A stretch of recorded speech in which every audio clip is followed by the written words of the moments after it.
Assalamualaikum warahmatullahi wabarakatuh. Perkenalkan, nama saya Jenny Hernawati, NPM D1D020019, Prodi Ilmu Administrasi Publik, kelas A, mata kuliah Bahasa Indonesia. Di sini saya akan berpidato sedikit mengenai pendidikan di masa pandemi. COVID-19 merupakan virus yang saat ini menyebar di seluruh dunia, tidak terkecuali Indonesia. Hal ini tentunya membawa perubahan di segala bidang, termasuk di bidang pendidikan.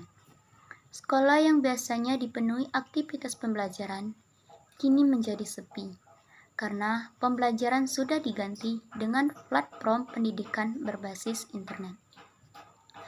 Aktivitas pembelajaran sekolah secara daring atau online dianggap lebih efektif untuk menekan angka penyebaran virus corona, karena institusi pendidikan dinilai sebagai salah satu tempat yang cepat menyebarkan virus corona.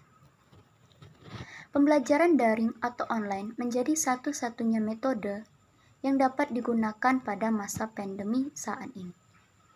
Akan tetapi, tidak semua murid, mahasiswa, guru, maupun dosen menikmati proses belajar kelas online.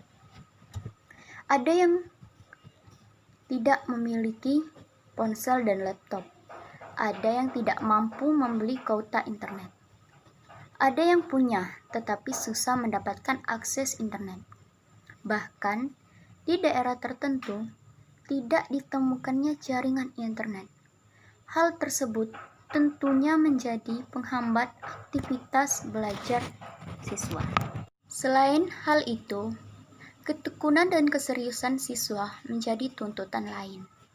Akan tetapi, kembali lagi berkaitan dengan jaringan internet. Sistem pembelajaran secara daring ini dianggap cukup sulit karena harus mampu menyiapkan diri dalam pembelajaran agar dapat memahami apa saja materi yang disampaikan. Kesulitan tidak hanya dirasa oleh siswa dan mahasiswa saja, tetapi juga dirasakan oleh para pengajar dan tenaga kerja sekaligus orang tua.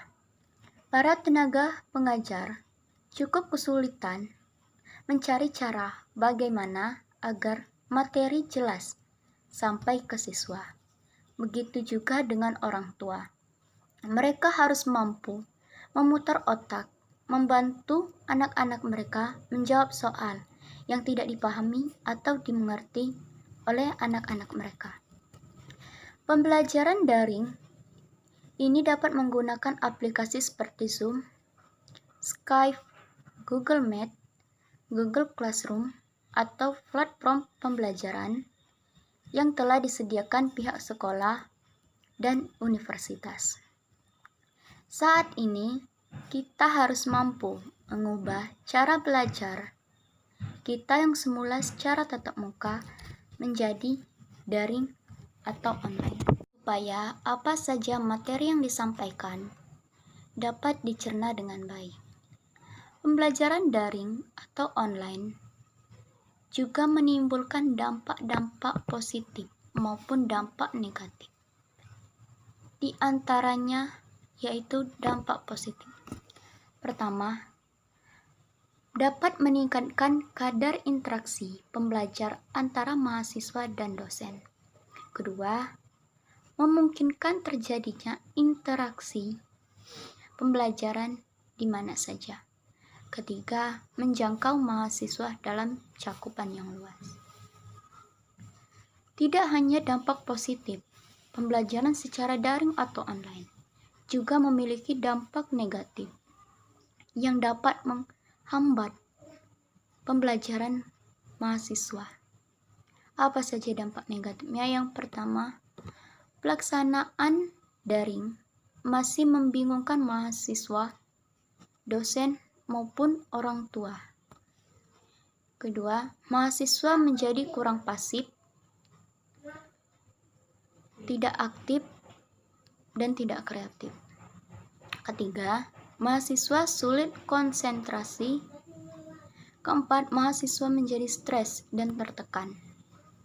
Tentunya hal ini harus ditindaklanjuti. Jika tidak, akan membawa akibat yang mungkin lebih buruk lagi untuk para mahasiswa di Indonesia. Pembelajaran daring atau online ini membuat mahasiswa, siswa, guru, dosen, dan maupun orang tua mengeluh. Karena sampai saat ini mereka masih kesulitan dalam belajar. Jika dilihat secara tak kasat mata, pembelajaran ini sudah dianggap sangat efektif. Padahal, nyatanya, metode ini masih memiliki kendala yang kadang membuat para siswa maupun mahasiswa lebih memilih absen di kelas daripada ikut belajar. Peralihan pembelajaran dari tatap muka menjadi daring masih sangat dirasakan oleh semua siswa, terutama bagi mahasiswa baru. Mereka yang seharusnya bertatap muka dan berkenalan secara langsung dengan teman-teman barunya, senior-seniornya, dosen-dosen, guru-gurunya, harus terpaksa ditunda. Begitupun dengan siswa-siswa lainnya.